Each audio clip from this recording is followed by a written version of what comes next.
4 पादामध्ये केलेला आहे।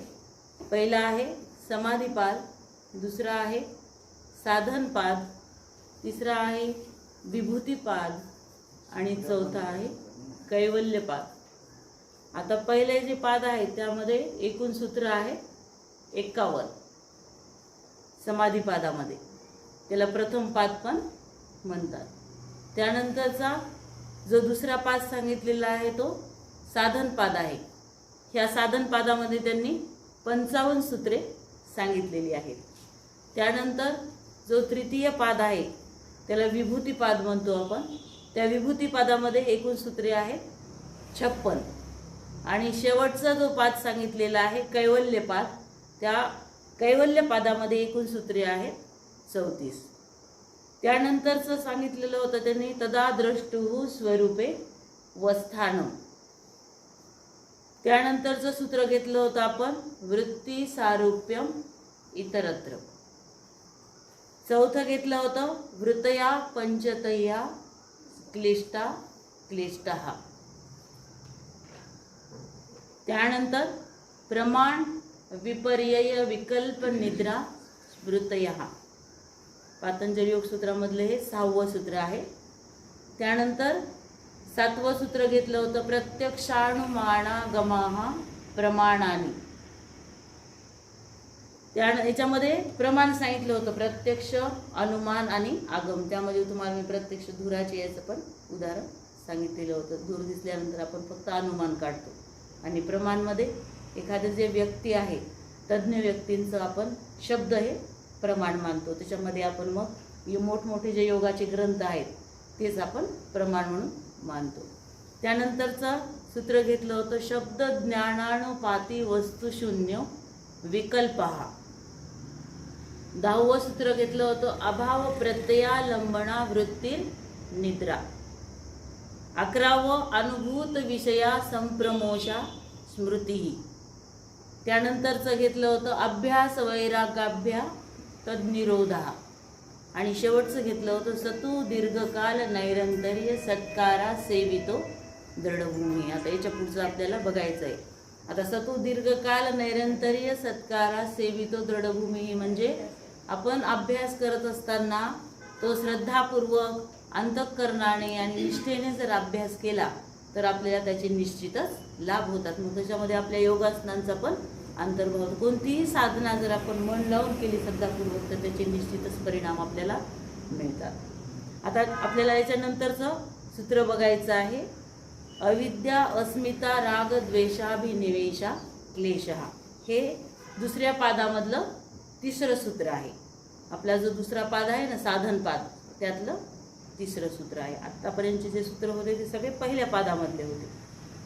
आता अविद्या, अस्मिता, राग, द्वेष आणि अभिनिवेश हे 5 क्लेश सांगितलेले आहेत। आता अविद्या म्हणजे काय? अज्ञान असणे।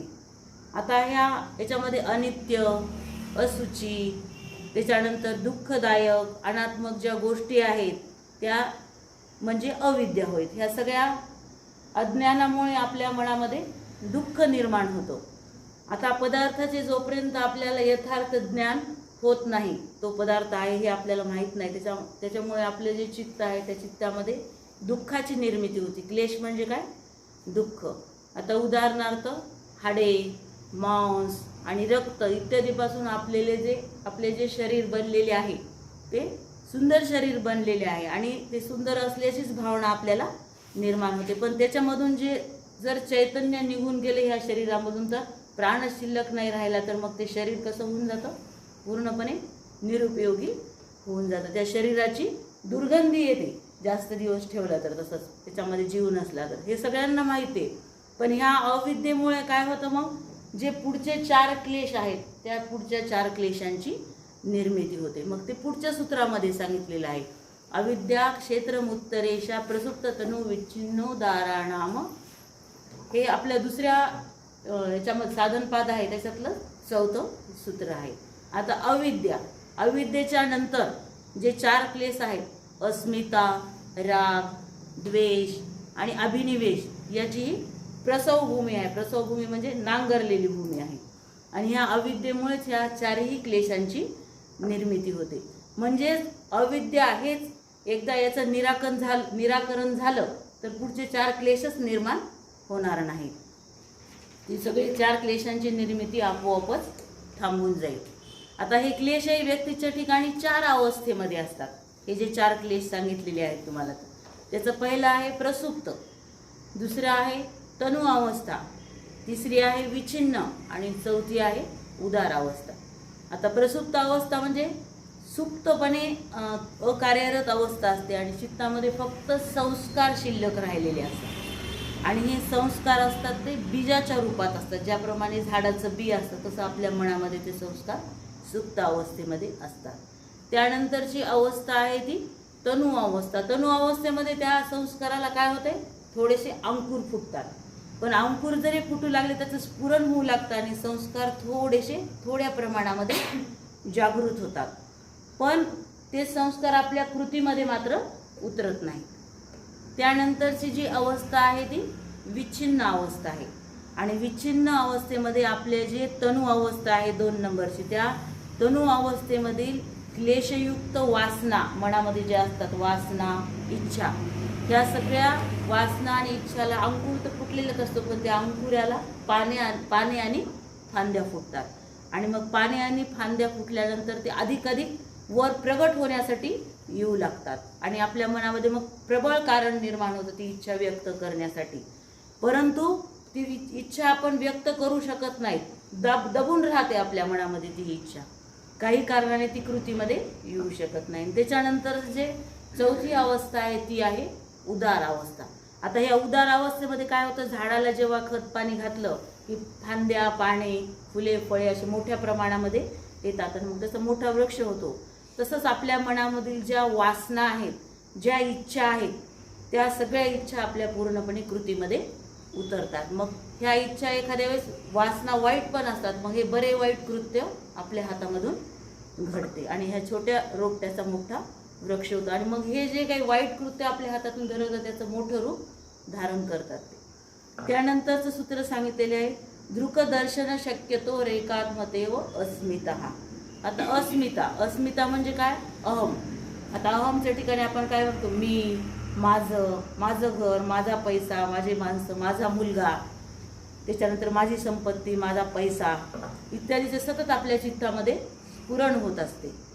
पण चित्त आणि आत्मा हे एकच आहेत असं सतत आपल्या मनामध्ये भाव निर्माण होतो, त्यालाच काय म्हणायचं, अस्मिता.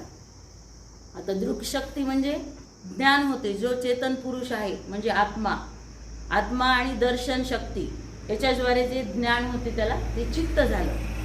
म्हणजे दोन्ही आपल्याला एकच आहे असा भास होतो, पण चित्त वेगळा आहे आणि आत्मा वेगळा आहे. मग जे आपले पंच ज्ञानेंद्रिय आहेत आणि पंच कर्मेंद्रिय आहेत, ह्या दोन्हीची शक्ती जेव्हा एकत्र होते ती झाली दर्शन शक्ती.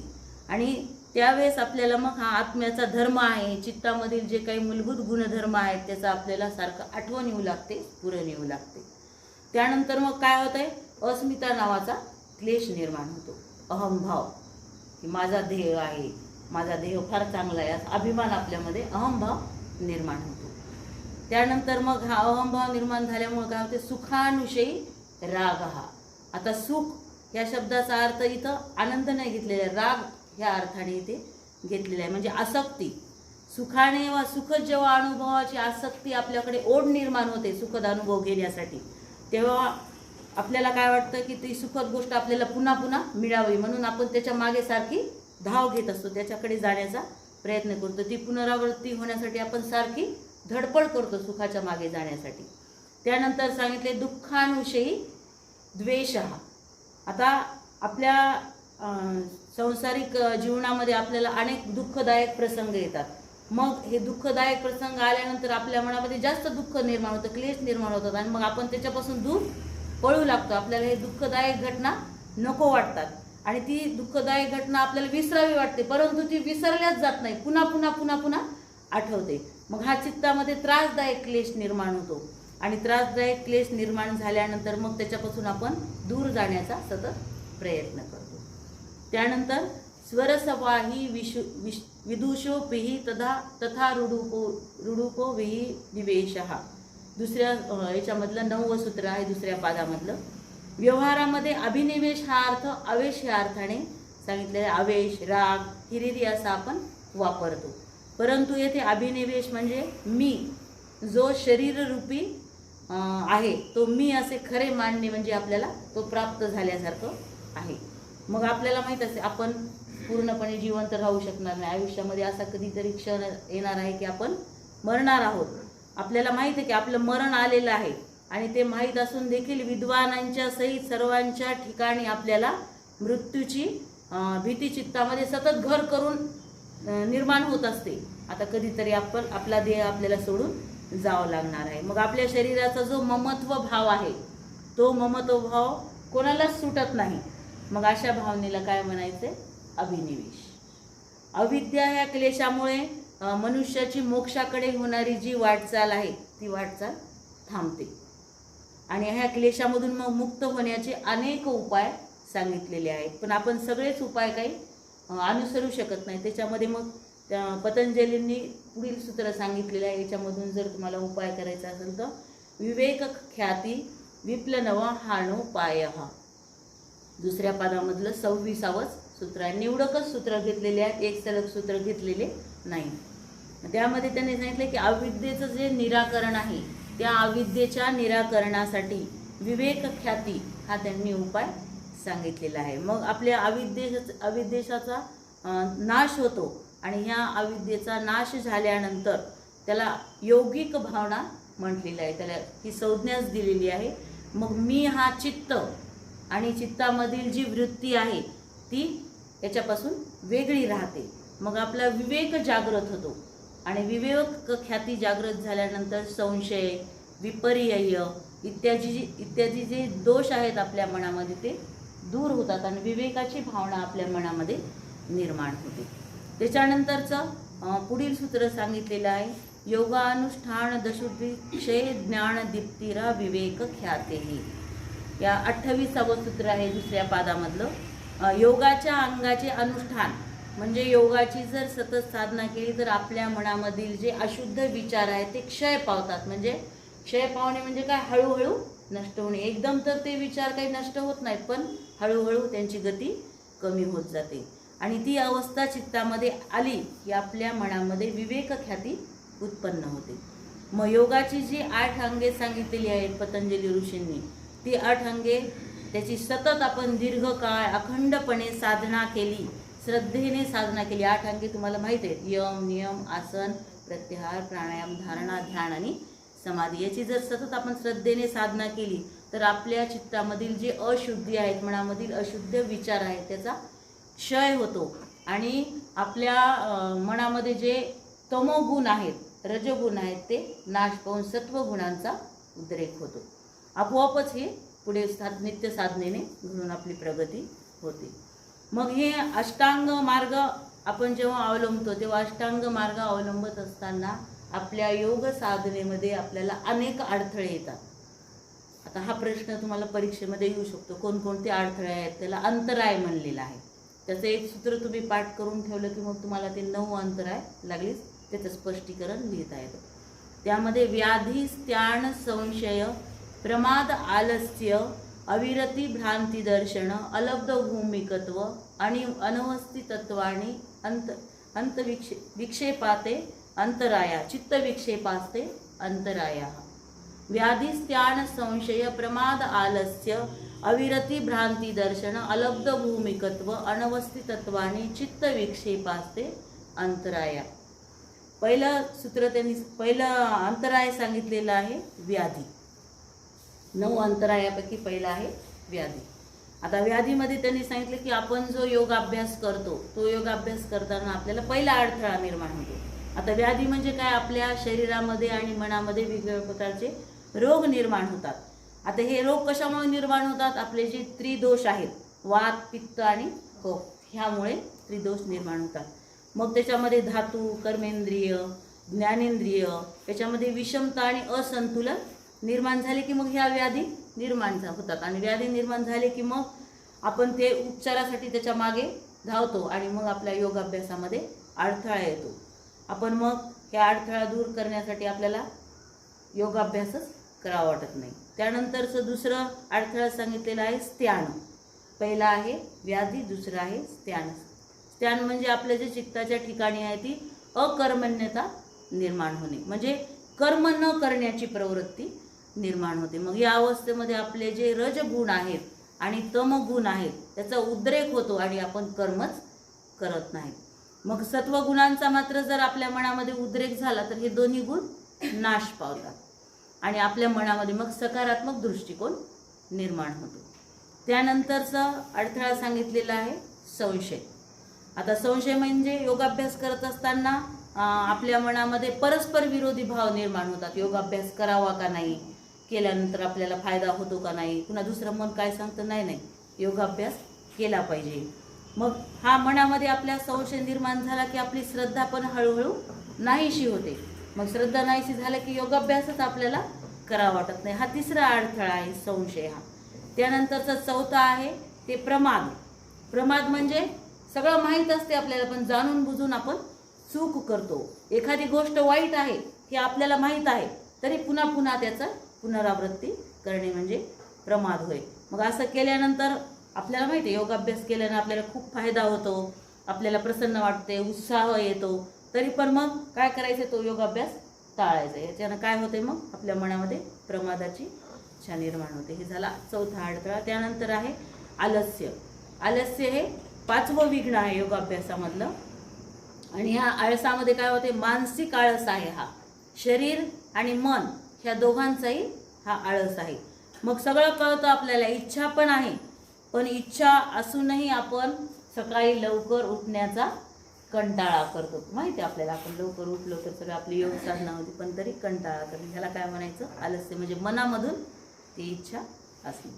त्यानंतरचं सांगितलेलं आहे अविरती. अविरती हे 6वा अडथळा सांगितलेला आहे. रती म्हणजे रममान होणे आणि विरती म्हणजे विरुद्ध विरक्ती निर्माण होणे.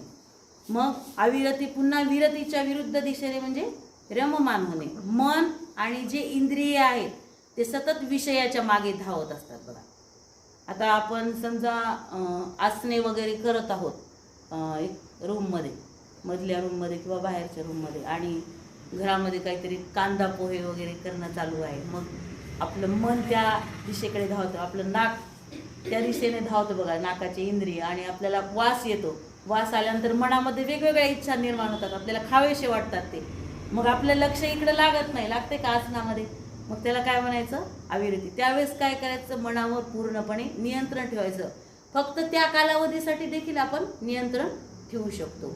आणि योगाभ्यास झाल्यानंतर मग आपण खाऊ शकतो, फक्त तेवढ्या कालावधीसाठी नियंत्रण ठेवणे गरजेचे आहे. मग असं केलं तर आपली जी योग साधना आहे ती आपल्याला साध्य करता येते.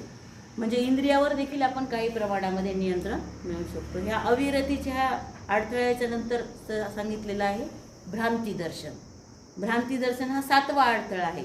योगाभ्यास करत असताना आपल्याला प्रक्रियेचे फायदे आणि अनुभव सांगितलेले जातात. थोडी थोडी तशी अनुभूती पण साधकांना काही वेळेस येते अखंड साधना केल्यानंतर. मग सांगितलेला अनुभव आणि आपल्याला आलेला अनुभव याची सांगड घातली जाते. आणि सांगड घातल्यानंतर मग आपल्याला मनात उगतच वाटतं की मी आता ओंकार म्हणाले, रोज मला ओंकाराचे ध्वनी ऐकू यायले, माझी कुंडलिनी शक्ती पण जागृत व्हायली, अशी भ्रांती होणे. ह्याला काय म्हणायचं, भ्रांती दर्शन. आणि गुरु पण येऊन मला स्वप्नामध्ये सांगायला, असं मनात उगतच विचार येईल. त्यानंतरचा अडथळा आहे अलब्ध भूमिकत्व. अलब्ध भूमिकत्व हा 8वा अंतर आहे, म्हणजे 8वा अडथळा सांगितलेला आहे. म्हणजे साधकाचे जे साध्य आहे, आपलं योगाचं ध्येय काय आहे, आपल्याला कैवल्य प्राप्तीपर्यंत, समाधीपर्यंत जायचं आहे. आणि त्या साध्यापर्यंत आपण पोहोचूच शकत नाही, मग त्याला काय म्हणायचं, अलब्ध भूमिकत्व. त्याच्यानंतर 9वा अडथळा सांगितलेला आहे अनवस्थी तत्व. हा 9वा अडथळा आहे. याच्यामध्ये योगाची जर प्रगती असेल तर ती एखाद्या अवस्थेपर्यंत आल्यानंतर ती प्रगती स्थिर न राहणे, त्याच्यामध्ये वेगवेगळे अडथळे येतात. मग ती प्रगती नाही झाली की तो आसनांचा अभ्यास दृढ होत नाही. म्हणून पतंजलीने सांगितले की हे जे 9 अंतराय आहेत, हे 9 अंतराय जर तुम्हाला दूर करायचे असेल तर तुम्ही ओंकाराची साधना करू शकता. त्याच्या पुढे त्यांनी सांगितलेलं आहे धर्मणस्य अंगमेव जयते श्वास प्रश्वास विक्षेप सहभूह. शारीरिक दुःख हे पहिल्या पादामधलं सूत्र आहे. बाकीचे जे सगळे होते ते दुसऱ्या पादामधले होते. शारीरिक दुःख, मनाचे दुःख, अस्वस्थता, शरीरामध्ये कंपनामुळे निर्माण होणारे जे दुःख आहे ते, आणि आपल्या श्वास प्रश्वासावर जेव्हा नियंत्रण राहत नाही, अनियंत्रण होते, त्याच्यामधून मग उपद्रव निर्माण होतो. त्यामधून मग विक्षेप सहभू हा अंतराय त्यांनी सांगितलेला आहे. आणि हे अंतराय निर्माण झाले की त्याला विक्षेप सहभू असं म्हटलेलं आहे. आता व्याधी झालं की आपल्या शरीरामध्ये आणि मनामध्ये दुःख निर्माण होते आणि मग आपल्या श्वासावर नियंत्रण राहत नाही. बघा, आपली एखादी जर दुःखदायक घटना आपण ऐकली तर श्वासाची आणि प्रश्वासाची गती देखील खूप वाढते. आपण धावत आलो त्यानंतर देखील श्वास आणि प्रश्वासावर नियंत्रण राहत नाही. त्याच्यानंतर ज्यावेळेस खूप राग आला त्यावेळेस आपल्या श्वासाची गती खूप वाढते. बघा, भावनेवर नियंत्रण राहत नाही. रागाच्या भरामध्ये आपण मग कोणावरही तो राग काढू शकतो. कशामुळे? त्यावेळेस काय करायचं? मग खूप राग आला ना की शांतपणे बसायचं आणि संथ श्वसन करायचं आहे. त्यानंतर पुढचं सांगितलेलं आहे तत्प्रतिदिशेनाधार्क तत्वाभ्यास. जे वरील अंतराय सांगितलेले आहेत ते त्याचं निराकरण करण्यासाठी एका तत्वाचा अभ्यास करायला सांगितले. कोणत्याही एका तत्वाचा तुम्ही जर अभ्यास केला तर तुमचं चित्त नेहमी स्थिर राहणार आहे. काही काही वेळेस काय वाटतं, मी ओंकाराची साधना करू का, योगाभ्यास करू का, प्राणायाम करू, तर तिन्हीपैकी एकच ठरवायचं आहे. कोणतंही एक तत्व आपल्याला करायचं आहे. मग मनात श्रद्धापूर्वक करायचं मात्र, मग त्याचे आपल्याला निश्चितच परिणाम मिळणार आहे. सतत जर आपण प्रयत्न करत राहिलो आणि प्रयत्नपूर्वक साधना करत राहिलो आणि कंटाळा न करता निरंतर केला आपण, तर सकारात्मक अभ्यास केल्यानंतर त्याचे निश्चितच आपल्याला फायदे होणार आहेत. त्यानंतर सांगितलेलं आहे मैत्री करुणा मुदितोपेक्षाणा सुखदुःख पुण्या पुण्य विषयाणा भावना चित्त प्रसादाणू. म्हणजे साधकाने सुखामध्ये मैत्री, दुःखामध्ये करुणा, पुण्यामध्ये आनंद आणि अपुण्यामध्ये पापात उपेक्षा असे भाव ठेवले पाहिजे. म्हणजे दैनंदिन व्यवहारामध्ये अवतीभोवती आपल्या अनेक वाईट गोष्टी घडत असतात. मग आपल्या चित्तामध्ये सुख आणि दुःखाचे भाव तरंगत असतात. त्या भावना पण आपल्या मनामध्ये निर्माण होतात. आणि कोणत्या प्रसंगी कोणते भाव आपल्या चित्तामध्ये निर्माण व्हावेत म्हणजे आपले चित्त नेहमी प्रसन्न राहील, हे सर्व ह्या सूत्रामध्ये सांगितलेले आहे. आणि हे पहिल्या पादामधलं 33वं सूत्र आहे. मग त्याचं वर्णन करताना त्यांनी सांगितले की सुखाविषयी मैत्री भाव हा सांगितलेला आहे. कोणाची जर आपण आनंदाची बातमी ऐकली, सुखाची बातमी आपण ऐकली शेजाऱ्यांची कोणाची, तर त्यांच्या आनंदामध्ये आपण सहभागी होणे अपेक्षित आहे. द्वेष करायचा नाही. द्वेष केला तर त्याचा आपल्यालाच त्रास होतो आणि त्यांचा आनंद तोच माझा आनंद आहे असं मानून आपण मनामध्ये भाव ठेवला की आपली चित्त नेहमी प्रसन्न राहतं. नंतर काही वेळा काय होतं, दुसऱ्याचं जर सुख आपण पाहिलं तर आपल्याला फार हेवा वाटतो, आपल्यालाच मग क्लेशदायक वृत्ती आपल्या मनामध्ये निर्माण होतात. त्याच्यानंतर आपल्याला कोणी जर दुःखी व्यक्ती भेटली तर त्याच्या दुःखामध्ये देखील आपण सहभागी झालं पाहिजे. तशी भावना आपल्या मनामध्ये निर्माण झाली पाहिजे. त्यानंतर पुण्यवान जी व्यक्ती आहे, पुण्यवान व्यक्तीच्या ठिकाणी जर आपण गेलो तर त्याच्याविषयी आपल्या मनामध्ये आपण आनंदाची भावना ठेवणे गरजेचे आहे. आतापर्यंत तुम्हाला जे सूत्र सांगितले होते महामुनी पतंजलींचे, त्याच्यानंतरचा भाग आपल्याला बघायचा आहे अष्टांग योगाची पार्श्वभूमी. यामध्ये बहिरंग योग आणि अंतरंग योग. मागच्या वेळेस तुम्हाला मी थोडक्यात त्याचं वर्णन केलेलं होतं. यम, नियम, आसन, प्रत्याहार, प्राणायाम, धारणा, ध्यान आणि समाधी ही सगळी योगाची 8 अंगे आपण बघितली आहे. याच्यामध्ये यम, नियम, आसन ही आहेत बहिरंग योगामध्ये आणि धारणा, ध्यान आणि समाधी हे येतं अंतरंग योगामध्ये. आणि जो प्रत्याहार आहे तो मधला तो दुवा आहे म्हणजे दरवाजा आहे अंतरंग योगामध्ये येण्यासाठी. आता थोडक्यात सांगते मी तुम्हाला. मागच्या वेळेस सांगितलेलं होतं यमाचे जर आपण पालन केले, यम म्हणजे आपण समाजामध्ये वावरत असताना काही नियम आपल्याला ठेवावे लागतात, हे नियम पाळावे लागतात, त्याला म्हणायचं आहे यम. आणि हे जर नियम बंधने आपण पाळले तरच आपण समाजामध्ये व्यवस्थितपणे राहू शकतो आणि आपले अस्तित्व धोक्यामध्ये येत नाही. त्यानंतर नियम म्हणजे आपल्या स्वतःविषयी पाळायची काही बंधने आहेत, स्वतःच्या उन्नतीसाठी. ती नियम जर आपण पाळले तर आपली उन्नती निश्चितच होते. आता अहिंसा, सत्य, अस्तेय, ब्रह्मचर्य, अपरिग्रह हे सगळे यम आहेत. आता अहिंसा म्हणजे कोणत्याही प्रकारची हिंसा न करणे, म्हणजे शारीरिक पण आणि मानसिक पण. शब्दाने देखील कोणाची हिंसा करायची नाही, याच्या माघारी त्याची कुजबूज कधीच करायची नाही, ती पण काय होती? शाब्दिक हिंसा होते. त्यानंतर सत्य. सत्य म्हणजे नेहमी सत्य बोलायचं. आपल्याला माहिती की एकदा खोटं बोललं की आपण मग त्याच्यासाठी अनेक खोटे आपल्याला बोलावे लागतात. त्यानंतर अस्तेय. अस्तेय म्हणजे कोणत्याही गोष्टीचा जास्त आपल्याला संग्रह करायचा नाही. प्रमाणापेक्षा जास्त संग्रह केला की मग त्याचा तोल सांभाळायला आपल्याला अवघड जातो. त्यानंतर सांगितलेलं आहे ब्रह्मचर्य. ब्रह्मचर्य म्हणजे धर्म आणि शास्त्र याच्या चौकटीत राहून आपल्याला त्याचं पाळायचं आहे. सगळं काही जे काही सांगितलेलं आहे ते, म्हणजे जास्त उपभोग कोणत्याही गोष्टीचा घ्यायचा नाही. त्यानंतरचं सांगितलेलं आहे त्यांनी अहिंसा प्रतिष्ठायाम तत्सन्निधो वैरत्यागः. अहिंसा या सूत्राचं जर आपण पालन केलं तर मनामध्ये जो वैरभाव आहे तो वैरभाव देखील दूर होतो. सत्य प्रतिष्ठायाम क्रियाफलाश्रयत्वम. सत्य जर बोललो आपण तर आपल्या जो शब्द आहे त्या शब्दासारखंच समोरची व्यक्ती मानू लागते आणि घटना आपोआपच मग मनासारख्या घडू लागतात. त्यानंतरचं सांगितलेले अस्तेय प्रतिष्ठायाम सर्व रत्नोपस्थानम. अस्तेय ह्या व्रताचं जर आपण पालन केलं तर जी साधन संपत्ती आणि आपली जी सामग्री आहे ती लोकांच्या कल्याणासाठी प्राप्त होते आणि त्या वस्तूचा आपल्याला योग्य प्रमाणामध्ये उपभोग घेता येतो. त्यानंतर ब्रह्मचर्य प्रतिष्ठायाम वीर्यलाभः. ब्रह्मचर्य व्रताचे जर आपण पालन केले तर आपल्या चेहऱ्यावर, आपल्या शरीरावर एक प्रकारची कांती निर्माण होते. त्यानंतर अपरिग्रह. अपरिग्रह म्हणजे संग्रह किंवा साठा करणे. तर विषय सुखासाठी जरुरीपेक्षा आपण अधिक साठा करतो आणि मर्यादेपेक्षा जर आपण हा साठा केला तर आपल्याला मग त्याचा तोल सांभाळणे देखील अवघड जाते. त्यानंतरचं सूत्र सांगितलेलं आहे अपरिग्रह स्थैर्य जन्म कथनता संबोधः. अपरिग्रह या यमाचं जर आपण पालन केलं तर अनेक जन्माचे आपल्याला ज्ञान होते. भूत, भविष्य आणि वर्तमान याचे ज्ञान होते आणि अनावश्यक साधनाचा आपण साठा कधीच करत नाही. त्यानंतरचं सांगितलेले आहेत नियम. हे झाले सगळे यम.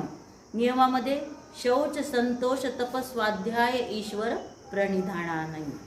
आता शौच म्हणजे आपल्या शरीराची आपण स्वच्छता ठेवतो, त्यासोबत आपले मन देखील आपण स्वच्छ ठेवणे गरजेचे आहे. म्हणजे मनामध्ये नेहमी सत्वगुणांचा उद्रेक आपल्या झाला पाहिजे आणि जर सत्वगुणांचा उद्रेक झाला तर आपल्या हातून चांगले कार्य घडते.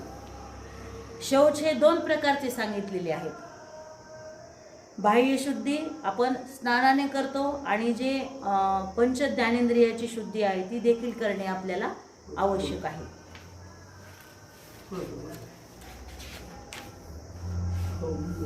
शौचा स्वांगजुगुप्सा परेर संसर्गः. आता याचा परिणाम सांगितले आहे. शौच जे एक नियम आहे त्याचं जर पालन केलं आपण तर त्याचा परिणाम आपल्या मनाची शुद्धी झाली तर आपल्याला इतरांच्या शरीराचा तिरस्कार निर्माण होतो आणि आपल्या शरीरामध्ये शुद्धी व्हायला लागली की आपल्या देहामध्ये मल आहे कशाचा पण संसर्ग आपल्याला इतर व्यक्तींचा नकोसा वाटू लागतो. त्यानंतर सत्वशुद्धी सौमनस्य एकाग्र इंद्रिये जे आत्मदर्शन योग्यत्वानिच. आता मनाची शुद्धी झाली की सत्वगुणांचे दर्शन आपल्याला आपोआपच होऊ लागते आणि तम गुण लय पाहू लागतात. मग आपल्या मनावर, आपल्या इंद्रियावर हळूहळू नियंत्रण येते आणि हे सगळे साध्य झाल्यामुळे मग साधकाच्या ठिकाणी संतोष निर्माण होतो. संतोष म्हणजे आहे त्याच्यामध्ये समाधान मानण्याची वृत्ती निर्माण होणे. त्यानंतर हा संतोष निर्माण झाल्यानंतर मग संतोषादानुक्त उत्तम सुख लाभः. म्हणजे प्राप्त परिस्थितीमध्ये जर आपण आनंद मानला तर आपल्याला मोठे सुख प्राप्त होते. मग ते सुखाच्या मागे जेव्हा आपण धावतो तेव्हा आपली पळापळ होत नाही. त्याच्यानंतरचं सांगितलेलं आहे तप. तप म्हणजे अत्यंत कष्ट करणे. एखादी चांगली गोष्ट मिळवण्यासाठी आपण सतत प्रयत्न करतो, शरीराने पण प्रयत्न करतो आणि मनाने पण प्रयत्न करतो. मग ह्या मनामध्ये जर वेगवेगळ्या प्रकारचे विचार आले, आता भगवद्गीता आपल्याला माहिती आहे, भगवद्गीतामध्ये देखील त्यांनी वेगवेगळ्या प्रकारचे तप सांगितलेले आहे. सात्विक तप सांगितले. सात्विक तप म्हणजे निरपेक्षपणे आपण केलेले तप. म्हणजे काही जण तप करतात किंवा मनामध्ये असे विचार आणतात की नाही, त्या व्यक्तीचं वाईट व्हायला पाहिजे, त्यासाठी मी काहीतरी करतो, त्याला असं तप करणे. पण तसं तप केलेलं साध्य कधीच होत नाही. निरपेक्षपणे जर आपण तप केलं, आपण ईश्वराजवळ देखील काहीतरी प्रार्थना मागतो. बघा, माझ्या मुलाचं चांगलं होऊ दे, तिचा नंबर कुठेतरी लागू दे, मी रिश्वत दिल्यासारखं करतो आपण. तर निरपेक्षपणे जर आपण ईश्वराची पण प्रार्थना केली तर नक्कीच आपल्याला आपण ईश्वरापर्यंत पोचतो आणि आपली मागणी पूर्ण होते. त्यानंतर कायेंद्रिय सिद्धी अशुद्धी क्षया तपसा सांगितलेलं आहे. म्हणजे वरील पद्धतीने आपण शरीराने आणि इंद्रियाने जर तप केलं तर आपली कार्यसिद्धी नक्कीच सफल होत असते. तहान भूक विसरून जर आपण कर्म केले, आणि काही वेळेस आपण करतोय, काही वेळेस भान देखील नसतं आपल्याला, तहान भूक विसरून कर्म करतो, त्यावेळेस आपल्याला हळूहळू सुख प्राप्त होत असते. आता स्वाध्याय म्हणजे स्वतःच अभ्यास करणे असं सांगितले. जे काही शिकवलं आहे किंवा ज्ञान मिळवलेलं आहे त्याचं चिंतन करणे आणि मनन करणे. स्वाध्यायात इष्टदेवता संप्रयोग. आता स्वाध्याय आपण केला, काही वेळेस जप करून देखील आपण स्वाध्याय करतो, तर त्या साधकाला काही वेळेस देवतेचे दर्शन होते. आता आपल्याला शिवाजी महाराजांचंच उदाहरण माहिती आहे, त्यांना तुळजाभवानीनं दर्शन दिलेलं होतं. तसेच संत तुकाराम महाराजांना देखील बाबाजी चैतन्याचा अनुग्रह आलेला होता. त्याच्यानंतरचं सांगितलंय ईश्वर प्रणिधान. ईश्वर प्रणिधान म्हणजे ईश्वराची सतत आपल्याला काय करायची आहे, साधना करायची आहे. मग ईश्वराची आराधना मानवाच्या जीवनामधील अत्यंत महत्त्वाची गोष्ट आहे. मग माणूस कितीही मोठा झाला तरी ईश्वरी शक्तीच्या पुढे तो काही मोठा नाही. आपल्याला ईश्वराला एक ना एक दिवस शरण जावेच लागते आणि ईश्वराचा सहभाग असला तरच आपली कार्यसिद्धी होत असते, कार्य आपले सफल होत असते. समाधी सिद्धी ही ईश्वर प्रणिधानात. ईश्वर प्रणिधानाने समाधीसारखी आपली उच्च स्थिती प्राप्त होते असं पतंजली ऋषींनी सांगितलं आहे आणि दुसऱ्या पादातील 45वं सूत्र आहे. त्यानंतर वितर्क भादने प्रतिपक्ष भावना, हे पण दुसऱ्या पादामधलं 33वं सूत्र आहे. अहिंसा, सत्य याच्या विरुद्ध आपल्या मनामध्ये जर भाव निर्माण झाले तर तो वितर्क आहे असं सांगितलेलं आहे. आणि ह्या वितर्कामुळे आपल्याला बाधा होऊ नये म्हणून मग आपण मनामध्ये सद्भावना निर्माण केल्या पाहिजे, त्याच्याविषयी जागृती निर्माण करणे आवश्यक आहे. जागृती निर्माण झाल्यानंतर त्या विचारावर मात आपल्याला करता येत आहे. त्यानंतर स्थिर सुखम आसनम. बहिरंग योगामधील जी पुढची अवस्था आहे ते आहे आसन. आता आपण वेगवेगळ्या प्रकारची आसने करतो, मग त्या आसनामध्ये आपल्याला स्थिरता आणि सुखकारकता असणे गरजेचे आहे. आसन आपण काही वेळेस जास्त वेळ टिकवून ठेवतो, पण ते आसन जर स्थिर नसेल आणि सुखकारक पण नसेल, म्हणजे आपल्याला कुठल्याही प्रकारचा त्रास झाला नाही पाहिजे. काही वेळेस आपण अर्ध मत्स्येंद्रासन करतो बघा, पूर्ण अवस्था आपल्याला काय वाटते, शेजारचे साधक आहेत ते पूर्ण आदर्श अवस्थेमध्ये करत आहेत, आपणही तसा प्रयत्न करतो, पण प्रत्येकाच्या शरीराची क्षमता वेगळी असते. तर आपल्या क्षमतेनुसारच पण सुखकारक अवस्था घेऊन जास्तीत जास्त काळासाठी ते आसन तुम्ही टिकवलं तर त्याचे निश्चितच तुमच्या शरीरावर परिणाम होणार आहेत. म्हणून त्याला पतंजली ऋषींनी काय सांगितलेलं आहे, स्थिर सुखम आसनम. मग स्थिर सुखम आसनममध्ये पुढे काय परिणाम होतो, आपल्या मनामध्ये जे द्वंद्व चालते, सतत आपल्या मनामध्ये हो नाही जे द्वंद्व चालू असते, हे करू का ते करू का नको, तर स्थिर सुखम आसनामुळे मनामधील जे द्वंद्व आहेत ते द्वंद्व देखील कमी होतात. तो द्वंद्व नभिघातय असा पुढचा परिणाम त्यांनी सांगितलाय. त्यानंतर तस्मिन् सती श्वास प्रश्वास योगो गती विच्छेदा प्राणायामा. म्हणजे आसनामध्ये जेव्हा आपण एखादी दृढता प्राप्त करतो, स्थिरता प्राप्त करतो, तर आसन स्थिर झाल्यानंतर आपला जो श्वास आणि प्रश्वास आहे, म्हणजे श्वास घेणे आणि श्वास सोडणे, याच्यावर पूर्णपणे आपण नियंत्रण ठेवू शकतो. त्याला आपण प्राणायाम म्हणतो. म्हणजे स्थूलतेकडून सूक्ष्माकडे जाण्याचा जो प्रवास आहे त्या प्रवासामध्ये प्राणायाम हे मुख्य योगांग सांगितलेलं आहे. त्यानंतर ततक्षीयते प्रकाशा वर्णम आणि धारणा सुच योग्यता मनसा, हे 2 परिणाम पुढे त्यांनी सांगितलेले आहे. म्हणजे प्राणायामामुळे आपली जी प्राणवृत्ती आहे त्या प्राणवृत्तीवर जर नियंत्रण आलं तर ती वृत्ती सूक्ष्म सूक्ष्म होत जाते आणि आपल्या ज्या नाड्या आहेत, 72,000 नाड्या आहेत आपल्या शरीरामध्ये, त्याची शुद्धी होते. आणि ती शुद्धी आपोआप झाल्यानंतर सत्व, रज आणि तम असे जे 3 गुण आहेत, ह्या 3 गुणांचे आवरण हळूहळू सूक्ष्म सूक्ष्म होत जातात आणि स्वरूपाच्या प्रकाशावर जर आपलं आवरण आलं आहे ते आवरण देखील हळूहळू नाहीसे होते आणि अशुद्ध झालेले जे विचार आहेत ते दूर जातात आणि पुढील साधनेसाठी आपले शरीर मग मनाने तयार होतो. आणि मग पुढे येतो बहिरंग योगामधून येतो अंतरंग योग. मग आपलं शरीर ध्यानाच्या साधनेसाठी, धारणेच्या साधनेसाठी, समाधीच्या साधनेसाठी तयार होतं आणि आपलं योगामधलं अंतिम ध्येय हेच आहे. आता धारणा म्हणजे आपले मन जर इंद्रियाचे गुलाम झाले तर चोराप्रमाणे आहे असे आपल्याला वाटू लागते. मग जर मनाने इंद्रियावर नियंत्रण केले तर ते फौजदाराप्रमाणे आहे असे आपण मनात धरू शकतो. आणि सामान्यतः मन हे चोरासारखे आहे, म्हणजे इंद्रियाचे गुलाम आहेत. सगळे जे इंद्रियात आपले पंचज्ञानेंद्रिय त्यांचंच गुलाम. त्याऐवजी मनाला जर आपण फौजदार केलं तर त्याला सर्व इंद्रियावर नियंत्रण करायला आपण लावू शकतो आणि त्यालाच म्हणायचं आहे प्रत्याहार. प्रत्याहारामध्ये आपल्याला तेच करायचं आहे, प्रत्येक इंद्रियावर आपल्याला नियंत्रण मिळवायचं आहे. त्यानंतरचं 3ऱ्या पादामधील पहिलं सूत्र सांगितलंय देशबंध चित्तस्य धारणा, म्हणजे चित्ताचा देशबंध म्हणजे धारणा होय. ह्या सूत्रामध्ये असा सहज अर्थ सांगितलेला आहे त्यांनी. म्हणजे अतिचंचल जे मन आहे ते अतिचंचल मनाला विशिष्ट बंधनामध्ये आपल्याला गुंतवून ठेवायचं आहे आणि गुंतवून ठेवल्यानंतर त्याला एका ठिकाणी स्थिर करायचं आहे. म्हणजे कोणत्याही प्रकारच्या ज्या संवेदना आहेत त्या संवेदना कमी कशा करता येतील त्याकडे आपल्याला हळूहळू लक्ष द्यायचे आहे. अर्थातच आपल्या मनामध्ये जे दुःख देणारे, क्लेश देणारे वातावरण आहे ते वातावरण टाकून देऊन आपलं मन प्रसन्न कसं होईल याकडे आपल्याला बघायचं आहे. मग त्या ठिकाणी आपल्याला अनेक अडथळे निर्माण होतात, गडबड निर्माण होते, गोंधळ निर्माण होते, बाहेरचा आवाजाचा देखील आपल्याला अडथळा होतो. मग ते सगळे अडथळे आपण टाळण्याचा प्रयत्न केला पाहिजे. त्यानंतर सांगितलेलं आहे ध्यान.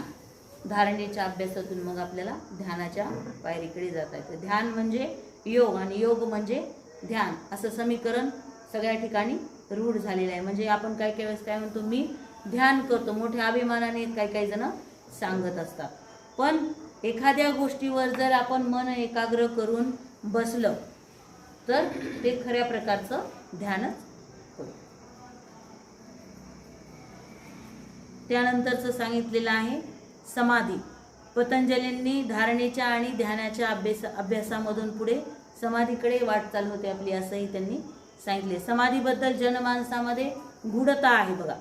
समाधी म्हणजे जीवनामधील अंतिम अवस्था अर्थात जीवनाचा अंत असाच सर्वत्र आहे. परंतु पतंजलींनी जे अष्टांग योगामधील शेवटचे अंग सांगितलेले आहे त्यामध्ये त्यांनी सांगितले की समाधी साधल्यानंतर पुढे मिळणाऱ्या ज्या अनेक विभूती आहेत, विभूती म्हणजे काय, सिद्धी. मग ह्या सिद्धीची वर्णने त्यांनी ह्या पादामध्ये केलेली आहे. त्याच्यामध्ये आपल्या मनामध्ये वेगवेगळ्या प्रकारचे गोंधळ पण निर्माण होईल असं त्यांनी मान्य केलेलं आहे. समाधी म्हणजे मृत्यू नाही ही संकल्पना आपण गृहीत धरली की मग आपण पुढचा विचार करू शकतो. आता पतंजलीची जी परिभाषा आहे त्याच्यामध्ये समाधी त्यांनी एक प्रक्रिया सांगितलेली आहे.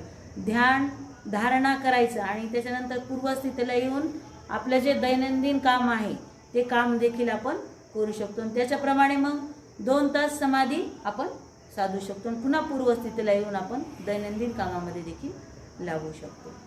मग ह्या समाधीचं वर्णन करताना देखील त्यांनी सूत्र सांगितलेले तदेव अर्थमात निर्भासम स्वरूपशून्य समाधी असं त्यांनी सांगितले. म्हणजे समाधी ही ध्यानाची परिपक्व अवस्था आहे. म्हणजे ध्यानाच्या अवस्थेमधून पुढे समाधीच्या अवस्थेमध्ये आपल्याला प्रवेश करायचा आहे. असं त्यांनी सांगितलं. त्याच्यामध्ये मग त्यांनी एक आलंबन घ्यायला सांगितले. आलंबन आपण समजा ओंकार घेतलं तर ते आलंबन देखील चालतं. ओंकाराचा अर्धा तास जर रोज जप केलं तर हळूहळू आपण त्या दिशेने जाऊ शकतो. त्यानंतर त्रयमेकत्र मेत्र संयमः, यामध्ये त्यांनी धारणा, ध्यान आणि समाधी ह्या ज्या 3 प्रक्रिया आहेत त्या 3 प्रक्रियांना एकत्रितपणे संयम असं म्हटलेलं आहे. या सूत्राचं स्पष्टीकरण तुम्हाला येऊ शकता. 3ऱ्या पादामधील 4थं सूत्र आहे. त्रयमेकत्र संयमः. आणि ह्या 3 प्रक्रियांनाच त्यांनी ध्यान, धारणा आणि समाधी यांना संयम म्हटलेलं आहे. परंतु संयमाची जी प्रक्रिया आहे ती संयमाची प्रक्रिया त्यांनी समजून सांगताना सांगितलेलं आहे की या 3 प्रक्रियाचे स्वतंत्रपणे वर्णन करून आपल्याला वेगवेगळ्या प्रकारे याचा विचार करायला सांगितलं. नवीन साधना करणारे जे साधक आहे ते साधक धारणेपासून त्यांना प्रारंभ करावा लागेल. धारणा म्हणजे आपल्याला एखाद्या विषयावर आपलं मन बांधून ठेवायचं. ज्याप्रमाणे एखाद्या छोट्या वासराला बांधून ठेवलं आपण कुंटीला की त्याच मर्यादेपर्यंत ते गोल गोल फिरतं, त्याच्या बाहेर जाऊ शकत नाही. त्याप्रमाणेच आपल्या मनाला त्या विषयाच्या याच्यामध्ये गुंफून ठेवायचं आहे आणि मग आपली प्रगती हळूहळू पुढे होऊन आपण त्या समाधीच्या अवस्थेपर्यंत जाऊ शकतो. यानंतरचं सांगितलेलं आहे हठप्रदपिकेनुसार चतुरंग योग. घ्यायचा आपण का पुढच्या याच्यामध्ये घ्यायचा चतुरंग योग? 15-20 मिनिटं लागतील.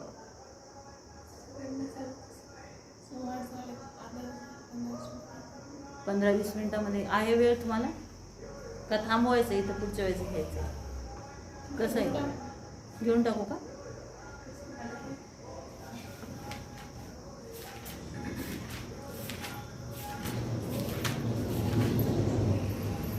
अष्टांग योगाची पार्श्वभूमी आणि पातंजल योग सूत्रांचा परिचय झाले. तुम्हाला जेवढे सूत्र आहेत त्याविषयी थोडंसं वर्णन केलं आहे. आता नंतरची जी शाखा आहे ते हठप्रदीपिकेनुसार चतुरंग योग. आता हा जो चतुरंग योग आहे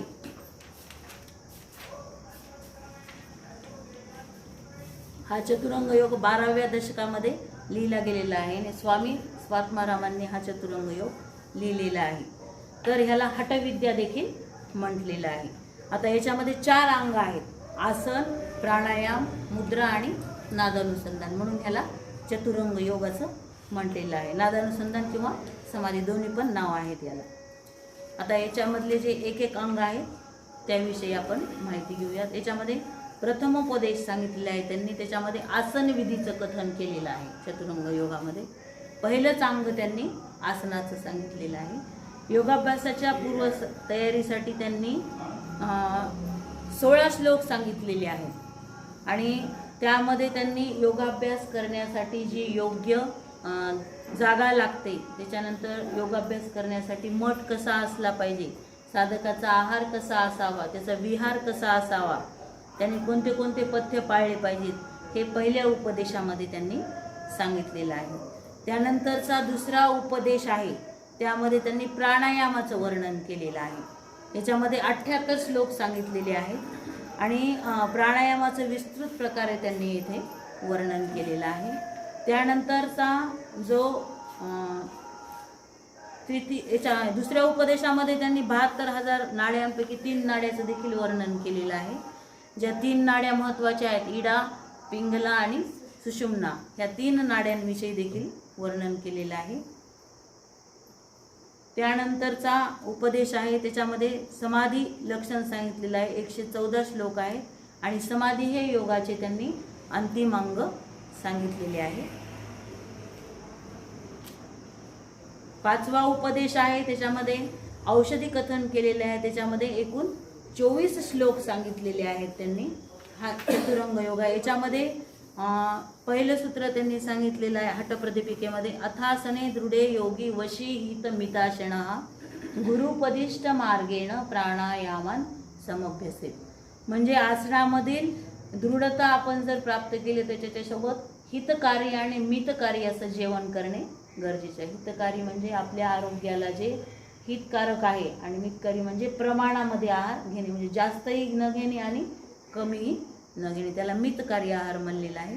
तर ह्या मितकारी आणि हितकारी आहाराची आवश्यकतेसोबत त्यांनी आपल्या प्राणायामाचं देखील वर्णन केलेलं आहे. आणि हा प्राणायाम करत असताना तुम्ही गुरुच्या मार्गदर्शनाप्रमाणेच प्राणायाम करा असं सांगितलं आहे. तो केल्यानंतरच मग तुम्हाला बाकीची विद्या प्राप्त होईल असं सांगितलं आहे. त्यानंतरचं सांगितलेलं आहे सूत्र, हे दोन्ही सूत्र महत्त्वाचे आहेत हठप्रदीपिकेमधले. चले वाते चलम चित्तम निश्चले निश्चलम भवेत योगी स्थाणुत्व मापनोती ततो वायू निरोधयेत. आता आपलं मन हे चंचल असतं, त्याप्रमाणे वायू देखील चंचल असतो. मग जर आपण आपल्या मनाला स्थिर केलं तर वायू देखील स्थिर होतो. त्यासाठी योगी साधकाने काय केलं पाहिजे, प्राणायाम करून त्या वायूचा निरोध साधला पाहिजे. आणि निरोध साधला की आपलं मन शांत आणि निश्चल होतं. त्यानंतर त्यांनी सांगितले की आपल्या मनामध्ये अशुद्धी निर्माण झाली तर वेगवेगळ्या प्रकारची उन्मनी अवस्था निर्माण होते. मग मला कुलासू नाडीसू मारितो मद्य नैवेद्य कथम स्वादुनवी भाव कार्यसिद्धी कथं भवेत. मग ह्या नाड्याच्या शुद्धीसाठी वेगवेगळ्या शुद्धिक्रिया सांगितल्या आहेत हठप्रदीपिकेमध्ये. आणि ह्या नाड्या जर शुद्ध झाल्या तरच प्राणाचं वहन योग्यरित्या होतं असं सांगितलेलं आहे. मग त्याच्यामध्ये वेगवेगळ्या शुद्धिक्रियामध्ये एक सूत्र आहे, धौतीर बस्तीस तथा नेती त्राटकम नवलिकम तथा कपाल भातीश्चैतानी षटकर्माणी प्रचक्षते. धौती, बस्ती, नेती, त्राटक, नवली आणि कपालभाती ह्या 6 शुद्धिक्रिया सांगितलेल्या आहेत. आणि ह्या 6 शुद्धिक्रियांचे परिणाम आणि वर्णन देखील त्यांनी हठप्रदीपिका या ग्रंथामध्ये केलेलं आहे वर्णन. त्यानंतर प्राणायामाविषयी एक सूत्र सांगितलेलं आहे. अष्टकुंभक जे आहेत हठप्रदीपिकेमध्ये त्या अष्टकुंभकाचं सूत्र सांगितलेलं आहे. त्याच्यामध्ये सूर्यभेदन उज्जाई शीतकारी शीतली तथा भस्रिका भ्रामरी मूर्छा प्लाविनी इति अष्ट कुंभका. ह्या 8 प्रकारच्या कुंभकाचं जर भेदन झालं तर ह्या कुंभकाच्या भेदनानंतर आपल्याला त्रिबंध देखील बांधणे आवश्यक आहे अष्टकुंभकामध्ये. आणि हे अष्टकुंभक जर व्यवस्थित याचा अभ्यास केला तर मनुष्य राजयोगाला प्राप्त होतो. आणि हठयोग ही राजयोगाची सीडी आहे असं स्वामी स्वात्मारामांनी सांगितलं. राजयोग एकदम तुम्हाला प्राप्त होणार नाही, अति प्रगत साधनेमध्येच तो राजयोग प्राप्त होत असतो.